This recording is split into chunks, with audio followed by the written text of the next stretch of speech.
Hi friends, welcome to தனா தமிழ். இன்றைக்கி நம்ம சேனலில் என்ன பார்க்க போகிறோம்னா சூப்பரான ஒரு வீடியோ தாங்க பார்க்க போகிறோம். என்னன்னு பார்த்தீங்கன்னா, இன்றைக்கி வந்து கையலுடைய தங்கச்சி வீட்டுக்காரவங்களும் வர்றாங்கங்க. பையன் சிங்கப்பூரில் இருக்காப்லன்னு என்னமா லீவில் வந்திருக்காப்லையா, அவங்க தான் வர்றாங்க. திடீர்னு 4 மணிக்கு பார்த்தீங்கன்னா ஃபோன் பண்ணி வர்றேன்னு சொன்னோன்னே என்ன கையில் செய்கிறது, பகலில் வந்தால் ஏதாவது கறி மீன் வாங்கி சமைச்சு செய்யலாம்னு நான் 2 நாளைக்கு முன்னாடியே ஃபோன் பண்ணி கூப்பிட்டேன். வர சொல்லுமா அப்படின்னு சொல்லி அவங்க மாமியார்கிட்ட சொல்லியிருந்தேன். கையலோட தங்கச்சியோட மாமியார்கிட்ட வர சொல்கிறேன்க்கா அப்படின்னு சொல்லியிருந்தாப்ல. ஒரு வாரம் லீவில் தான் வந்திருக்காப்ல. என்ன செய்கிறாப்லன்றது கேட்டுக்கிட்டு சொல்கிறேன்க்கான்னு சொல்லியிருந்தாப்ல. சரின்னு இப்போ திடீர்னு என்னென்னா 4 மணிக்கு வரேன்னு சொன்னோடனே என்ன செய்யுதுன்னு ஒன்றுமே தெரியல. என்னப்பா செய்யுதுன்னு கையில் கேட்டேன். கையில் சொன்னாப்ல, ஏன் நம்ம எல்லாமே ரெடிமேடாக நம்ம மாவெல்லாம் வச்சுருக்கோம், டக்குன்னு இருக்கத்தை எடுத்து போட்டு ஏதாவது 1-2 செஞ்சு கொண்டாப்ல. என்ன செய்வோம்னு கேட்டிங்கன்னா, கொஞ்சோண்டு பால்கோல் கடை செஞ்சுங்க. உரப்பட மாவு இருக்கா, அதை கொஞ்சோண்டு அவங்க என்ன இப்போ திருவாரூரில் தஞ்சாவூரில் கிளம்புனாங்கன்னா 1 மணி நேரத்தில் இங்கே வந்துடுவாங்க, கிளம்பிட்டேன்னு சொல்லிட்டாங்க. அதனால் அவங்க வரத்துக்குள்ளே அந்த 1 மணி நேரத்தில் நம்ம என்ன செய்யணும் என்னன்னு பார்க்கணும்ல. இப்போ வர்றவங்களுக்கு நம்ம ஸ்நாக்ஸ் எடுத்துக்கு என்னென்ன செய்ய போகிறோம்னு பார்த்துடலாமா. இப்போ வந்து என்ன எடுத்துக்கன்னு பார்த்தீங்கன்னா, உரப்பட மாவு நம்ம ரெடி பண்ணி கொடுத்துருக்கோம்லங்க. அந்த உரப்பட மாவு நான் ஏற்கனவே வீடியோ எல்லாம் போட்டிருக்கேன். அதனால் இப்போ நான் வீடியோ எடுக்கலை. நான் இப்போ எதில் செய்கிறேன்னு நீங்கள் பார்க்கணும்னு இப்போ நான் இதுதான் எடுக்கிறேன். அப்புறம் இது வந்து பார்த்திங்கன்னா, நம்ம பச்சரிசி மாவு, நம்ம இதுக்கு தட்டையெல்லாம் செஞ்சு கொடுக்குறோம்லங்க, அந்த மாவு தான். எவ்வளோ நைஸாக சூப்பராக இருக்கு பாருங்க. இதில் இடியப்பம் செஞ்சாலும் அருமையாக இருக்கும். எல்லா பலகாரமே நான் இதை எடுத்து செய்வேன். கொழுக்கட்டை செஞ்சிங்கன்னா, இந்த பூர்ணம் வச்ச கொழுக்கட்டைன்னு சொல்லணும்னா, அந்த கொழுக்கட்டையெல்லாம் செஞ்சோம்னா பஞ்சாக இருக்கும். நான் இடியப்ப மாவெல்லாம் எடுக்கலை. இப்போ சாதாரண மாவு சும்மாவே நம்ம கழுவி காய வச்சு அரைச்சி கொண்டு வச்சுருக்கேன். அந்த மாவு தான் எடுத்துக்கிறேன். இது என்னத்துக்குன்னு பார்த்தீங்கன்னா, இது பால் கொழுக்கட்டை. இது தேவையான மாவு எடுத்துக்குவோம். அதே மாதிரி அடை மாவும் தேவையான மாவு எடுத்துக்கலாம். வடையும் ரெடிமேட் மாவில் தான் செய்வோம்னு பார்த்தா வடை மாவு சரியாக போச்சுங்க. இந்த கொஞ்சோண்டு தான் கிடக்கு. ஒரு 100 கிராம் 150 கிராம் அவ்வளோதான் கிடக்கு. ஆனால் ரெடி ஆகிட்டு இருக்கு. இன்னும் அரைச்சி கொடுக்கறதுல காஞ்சிக்கிட்டு இருக்கு. அரிசியும் உளுந்தும் காஞ்சிக்கிட்டு இருக்கு. அதனால அதுக்கு தனியாக உளுந்து ஊற வச்சு அரைச்சிக்க போகிறேன்.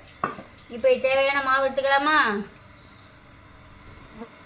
கொஞ்சம் தான் செய்ய போகிறேன். சாயந்தரம் நேரம் தானே, அதனால் கொஞ்சம் இது போதும் மகளே. 1/4 கிலோ மாவு இருக்கும், போதும். அப்புறம் கொஞ்சமாக அடை மாவு. 2 மாவுமே ஒரு அரை மணி நேரம் ஊறணுங்க.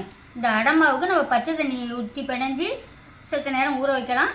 இந்த பால் கொழுக்கட்டைக்கு வெந்நீர் ஊற்றி பிணைஞ்சி ஊற வைக்கணும். இந்த மாதிரி தண்ணி பாருங்கள், சுடுதண்ணி காமி. இந்த சுடுதண்ணி இந்த அளவுக்கு சூடு இருந்தால் பாருங்கள். தடப்படன்னு கொதிக்க வேணாம். இப்போ அடுப்பு ஆஃப் பண்ணிவிட்டு இதில் ஊற்றிக்கலாம். நான் எப்போதும் சொல்கிறது மாதிரி தான் சொல்கிறேன். தண்ணி நிறையா வாங்கும். நம்ம மாவு வந்து ட்ரையாக காஞ்ச மாவாக, அதனால் பஞ்சாக இருக்குங்க. கொஞ்சமாக தண்ணி விட்டு நல்லா கிளறி கொஞ்சமாக தேவையான உப்பும் போட்டுக்கலாம். இந்த மாவுக்கு தேவையான உப்பு. நம்ம இனிப்பு தான் செய்ய போகிறோம், அதனால் கம்மியாக இருந்தாலும் பரவாயில்ல, கொஞ்சமாக உப்பு போட்டுக்கணும். இதெல்லாம் நம்ம செய்யணும்னா ஒரு 1/2 மணி நேரத்துக்கு முன்னாடியே ரெடி பண்ணி வச்சுக்கணும். கொஞ்சமாக உப்பு. இது நம்ம உருட்டணும், கையில் நம்ம திரட்டி எடுக்கணும். அதுக்கு தகுந்த மாதிரி கொஞ்சமாக தண்ணி ஊற்றி ரெடி பண்ணிக்கலாம். நான் எவ்வளோ ஒரு மாவு எடுத்தேன், ஒரு 200 கிராம் தாங்க இருக்கும் அந்த மாவு. எவ்வளோ மாவு எடுத்து பாருங்க. இப்படி பொத்த ஒரு தண்ணி ஊற்றினோம்னா, சுடு தண்ணி. இது மாதிரி நல்லா கிளறிவிட்டு ஒரு பிளேட்டை போட்டு மூடி ஒரு 1/2 மணி நேரம் வச்சுட்டோம்னா நல்லா வெந்து போய் சூப்பராக பஞ்சாக இருக்கும்.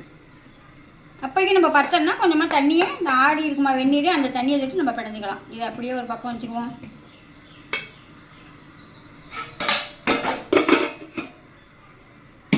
இப்போ அடை மாவுக்கு எல்லா மாவும் இருக்கிறதுக்கு எந்த மாவுன்னே தெரிய மாட்டேங்குது. இதுக்கு தேவையான உப்பு போட்டுக்கணும். நிறையா போடுறேன்னு நீங்கள் சொல்கிறீங்க, உப்பு நீங்கள் நிறையா போடுறீங்கம்மான்னு சில கமெண்ட் பண்ணுறீங்க. கரெக்டாக இருக்குங்க உப்பு. இப்படி எடுக்கிறது மாதிரி தான் தெரியும். நான் இப்போ கம்மியாக தான் போடுவேன். இதுக்கு இப்போ தேவையான தண்ணி ஊற்றிக்கலாம். நம்ம மாவை எடுத்து தோசைக்கல்லில் தட்டுற அளவுக்கு தண்ணி ஊற்றி உப்பு போட்டு பிணைஞ்சி வச்சுருவோம். மற்றபடி இதுக்கு எதுவுமே தேவையில்லை. கருவேப்பிலை வள்ளி நம்ம இதில் சேர்த்துருக்குறோம். பூண்டு, சோம்பு எல்லாமே சேர்த்துட்டோங்க. இதில் நம்ம அடைக்கி நம்ம என்னென்ன சேர்ப்போமோ அனைத்துமே சேர்த்தாச்சுங்க. உப்பு தேவையான உப்பு போட்டுங்க. கொஞ்சமாக வேணால் ஃப்ரெஷ்ஷான கருவேப்பிலை, கொத்தமல்லி, வெங்காயம், இதை மட்டும் இப்போ நம்ம பிணைஞ்சி வச்சுக்கலாம். அப்புறமா நம்ம தட்டும் போது ஒரு 1/2 மணி நேரம் ஊறட்டுங்க. இது நம்ம தட்டையில் நம்ம வெங்காயமும் ஃப்ரெஷ்ஷான கருவேப்பிலை, கொத்தமல்லி சேர்த்துக்கலாம். கரெக்டான பக்குவத்துக்கு வரும். பார்த்தீங்களா? இப்போ இது ஊறட்டும். ஒரு பிளேட்டை போட்டு இதையும் மூடி வச்சுட்டு மற்ற வேலைகளை பார்த்துட்டு வரலாம். உளுந்து கொஞ்சம் ஊற வச்சுருக்கேன். அந்த பையனுக்கு நான் செய்கிற வடைன்னா அப்படி சூப்பராக பிடிக்கும். எங்கள் சிங்கப்பூரில் இருந்துக்கிட்டே சொல்லுவாப்லையாம். இப்போ நாங்கள் வடை தட்டி வீடியோலாம் போடுறோமா, அதை பார்த்துட்டு பெரியம்மா வடை தட்டிருக்காங்க, பெரியம்மா வடை தட்டிருக்காங்கன்னு ரொம்ப சூப்பராக பிடிக்கும். அதனால் மெயினாக வடை, அடை, பாக்குள்கட்டை, காப்பி. அப்புறம் எங்கள் பாப்பா அன்னைக்கு எங்கள் பொண்ணு பிள்ளைங்களுக்கு சாயந்தரம் ஏதாவது செஞ்சு கொடுக்கும் டிஃபன். அது செஞ்சு ஏதோ என்ன சாக்லேட்டு லாவா பணியாரமா, அதெல்லாம் நமக்கு என்னன்னு தெரியாதுங்க. சாக்லேட்டு லாவா பணியாரமா அது செஞ்சு ஏதோ ஃபோட்டோ எடுத்து இது பண்ணியிருக்கும்போது அதை கையில் தங்கச்சி பார்த்துட்டு அத்தாச்சி எனக்கு இல்லையா அப்படின்னு மெசேஜ் போட்டிருந்தாப்லையாம். அதுக்காக இப்போ வர்றாங்க பாப்பா அப்படின்னு சொல்லியிருந்தேன்னா டக்குன்னு நான் சரியா அன்றைக்கே சொல்லிருச்சுமா நான் எனக்கு செஞ்சு தரேன்னு சொல்லிட்டு அது செஞ்சிருச்சு. செய்ய போகிறமான்னு சொல்லியிருக்கு. அது செஞ்சு கொண்டு கொடுத்துரும். அதை வச்சு எல்லாத்தையும் நம்ம இதையும் வச்சு சாயந்தரம் தானங்க டிஃபன் மாதிரி காப்பியோட கொஞ்சம் கொஞ்சம் கொடுத்துடலான்னு இப்போ ரெடி பண்ணிக்கிட்டு இருக்காங்க. மாவு பிணைஞ்சி வச்சோம்லங்க, எப்படி இருக்குது பாருங்கள். நான் தண்ணிக்குன்னு எதுவுமே சேர்க்கலை. கரெக்டாக இந்த மாதிரி உருட்டுற பக்குவத்துக்கு இருந்தால் தான் நம்ம எடுத்து உருட்டி வேணாலும் போடலாம், திரட்டி வேணாலும் போடலாம், எப்படி வேணாலும் போடலாம். இப்போ நான் எப்படி கொஞ்சமாக உருட்டி போட்டுருவேன். ரவுண்டாக கொஞ்சோண்டு திரட்டி போடுவேன். இப்போ செஞ்சிடலாமா? இப்போ செய்வேன். இந்த பாருங்கள், இந்த மாதிரி போட்டுக்கலாம். கொஞ்சோண்டு உருட்டி ரவுண்டாக போட்டுக்கலாம். இது பண்ணிக்கிட்டு பார்க்கலாங்க. இது ஏன்னா நான் வந்து உரப்பட வீடியோவும் முன்னாடியே போட்டுட்டேன். ஒரு பாக்கோல்கிட்டையும் நிறையா வீடியோ போட்டிருக்கேங்க. அப்புறம் வடையும் தான் போட்டிருக்கோம். அதனால் எல்லாத்தையும் ரெடி பண்ணிவிட்டு என்னென்ன செய்கிறேன், எப்படி இது பண்ணுறேன்னு எல்லாத்தையும் செஞ்சுக்கிட்டு பார்க்கலாம். ஏங்க நேரமும் இல்லை. இன்றைக்கி நான் தனித்தனியாக இருக்குது வந்துட்டு அவங்க உடனே போகணும் வேறு சொல்லிட்டாங்க. சும்மா 1 மணி நேரம் தான் இருப்பேன் அப்படின்னு சொன்னாங்க. அதனால் நம்ம கட்டன்னு எல்லாத்தையும் செஞ்சிடலாமா? வச்சுட்டு எல்லாத்தையும் உருட்டுமா. பாக்கோல்கட்டைக்கு தண்ணி வச்சு எடுத்தோம்னா தண்ணி நல்லா கொதி வந்துட்டுங்க. நம்ம இந்த மாதிரி எல்லாத்தையும் உருட்டிக்கிட்டேன். கொஞ்சோண்டு இந்த மாதிரி நீட்டமாக தட்டி போட்டுக்கிட்டேன். இப்போ இதை அதில் சேர்த்துக்கணும். அதுக்கு முன்னாடி இப்போ என்ன பண்ணிங்கன்னா, இந்த மாவு நம்ம பிணைஞ்சோம்லங்க, அந்த குண்டான்லேயே ஒரு சின்ன நெல்லிக்காய் அளவுக்கு மாவு வச்சுக்கிட்டு இந்த மாதிரி கரைச்சி எடுத்துக்கிட்டேன். ஏன்னா அதில் ஊற்றினோம்னா நல்லா திக்காக நல்லாயிருக்கும். இப்போ இந்த மாவு எடுத்து அப்படியே தட்டிடலாம். ஒன்றாங்கலாம் எடுத்து போட முடியல. அப்படியே தண்ணியை வந்து நல்லா கொதிக்கட்டும். கொதிக்க விட்டு எடுத்து போட்டுக்கணும். தண்ணி கொதிக்கலைன்னா நீங்கள் போட்டோன்னா இந்த மாதிரி இல்லாமல் கரைஞ்சி போயிடும். போட்டோன்னே போட்டு கிண்டாமல் நல்லா சூடு வரட்டும். எப்படி நல்லா மதுன்னு வந்துருக்கு பார்த்தீங்களா? இப்போ நல்லா தளபலன்னு கொதிக்கட்டும். அப்புறம் நான் இதோட என்ன சேர்ப்பேன்னு பார்த்தீங்கன்னா, கடலைப்பருப்பு வச்சு நல்லா ஒரு 1/2 மணி நேரம் 1 மணி நேரம் ஊற வச்சுட்டு லைட்டாக நம்ம தனியாக வேக வச்சு நான் எடுத்துக்கிட்டேன். இப்போ இதையும் நம்ம இதோட சேர்த்துடலாம். இந்த தண்ணிக்கு நம்ம ஒரு கல் உப்பு சேர்த்துக்குவோம். மாவில் சேர்த்துருக்கோம், பார்த்து கொஞ்சமாக சேர்த்துக்குவோம்.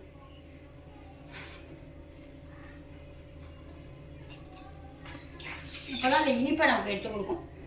நல்லா கொதிக்கட்டும். இந்த மாவு தண்ணி கரைச்சி வச்சுருக்கேன்னு சொன்னேன்னா, இந்த மாவு தண்ணியை அதில் சேர்த்து விட்டுடலாம். கொதி வரட்டுங்க. அதுக்குள்ளே நீங்கள் மாவை கம்மிவா. அது கொதிக்கட்டும். அதுக்கு வந்து நான் ஒரு 200 கிராம் கிட்ட வெல்லம் எடுத்து ஒன்றும் பாதியமாக உடச்சி வச்சுருக்கேன். மாவு ஊற்றிங்களா எந்த அளவுக்கு இருக்குன்னு? சூப்பராக இருக்குங்க மாவு, உரப்பட மாவு. இப்போ இதுக்கு நம்ம தேவையான ஜாமான்லாம் போட்டுடலாம். ஃப்ரெஷ்ஷான கருவேப்பிலை, கொத்தமல்லி, வெங்காயம். உங்களுக்கு எவ்வளோ வெங்காயம் வேணுமோ அந்த மாதிரி போட்டுக்கலாம். நிறையா போட்டு நல்லா தட்டி விடலாம். போதும். இந்த வெங்காயத்தை நல்லா மேலால் இப்படி நல்லா ஒட்டச்சி விட்ருவோம். ஒரு 10 நிமிஷம் இந்த மாதிரி பிணைஞ்சி வச்சிங்கனாலே போதும். ரொம்ப நேரம்லாம் பிணைஞ்சி வைக்க வேண்டியதில்லை. இதுக்கு தேவையான உப்பு போட்டு பிணைஞ்சி ரெடி பண்ணிக்கிட்டு அடையை தட்ட வேண்டியதான். அடைன்னு தான் வருது. வடைன்னு தட்டையில் பார்க்கலாம். இப்போ நம்ம அந்த வெல்லத்தையும் அதில் சேர்த்துடலாம். நல்லா வந்துட்டு நம்ம உருட்டி போட்டது வெல்லத்தையும் சேர்த்து ஒரு கொதி வந்தோன்னா தேங்காய் பூ போட்டு இறக்க வேண்டியதான். தேங்காய் வந்து பால் காய்ச்சி வச்சுருக்கேன், அதை ஊற்றிக்கணும். கையில் பால் எடு.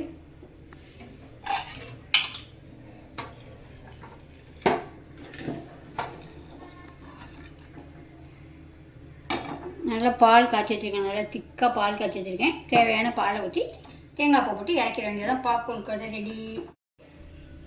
நல்லா கொதித்து நல்லா வெந்ததுக்கு பிற்பாடு இந்த மாதிரி மேலே வந்துடும் எல்லாமே. இப்போ நம்ம தேங்காய் பூ திருவி வச்சுருக்கோம், அதை சேர்த்துக்கலாம். இப்போ தேவையான பாலை சேர்த்துக்குவோமா? அவ்வளோதாங்க. ஒரு கலர் விட்டு இறக்கி வச்சுட்டோம்னா நல்லாவே திக்காகிடும். நம்ம மாவெல்லாம் கரைச்சி சேர்த்துருக்கோமா, நல்லா திக்காகிடும். அப்புறமா சாப்பிடல பார்க்கலாம். ஏலக்காய் தட்டிட்டு வச்சுருக்கேன், அதை அப்படியே போட்டு இறக்கிட வேண்டியதாங்க. சூப்பராக இருக்கா? இந்த மாதிரி மாவை எடுத்துக்கிட்டு நீங்கள் நல்லா சின்னதாக வேணாலும் தட்டிக்கலாம், பெருசாக வேணாலும் தட்டிக்கலாம். நம்ம சின்னதாக அழகாக தட்டிக்குவோம். இந்த மாதிரி ஒரு கிணத்துல தண்ணி வச்சுக்கோங்க. தண்ணி வச்சுக்கிட்டு நல்லா கையை கழுவிட்டு தட்டினீங்கன்னா தான் உங்களுக்கு கையில் ஒட்டாமல் அழகாக தட்டலாம். நல்லா எண்ணெய் கொஞ்சம் நிறையா தேவைப்படும்.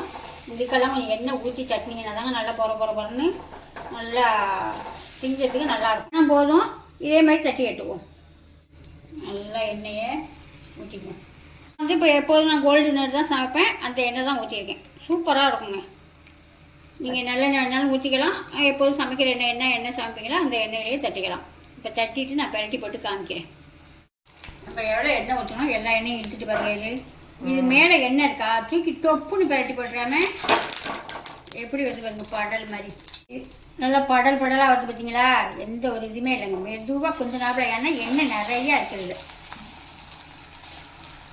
இந்த மாதிரி எண்ணெயில் வெந்தால் தாங்க நல்லாயிருக்கும்.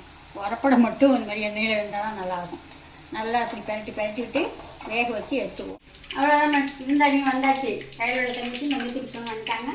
இப்போ வந்து எல்லாமே ரெடி ஆகிடுச்சு. இங்கே பாருங்க, வாக்கோல் கட்டையும் சூப்பராக ரெடி ஆயிடுச்சு. யார்?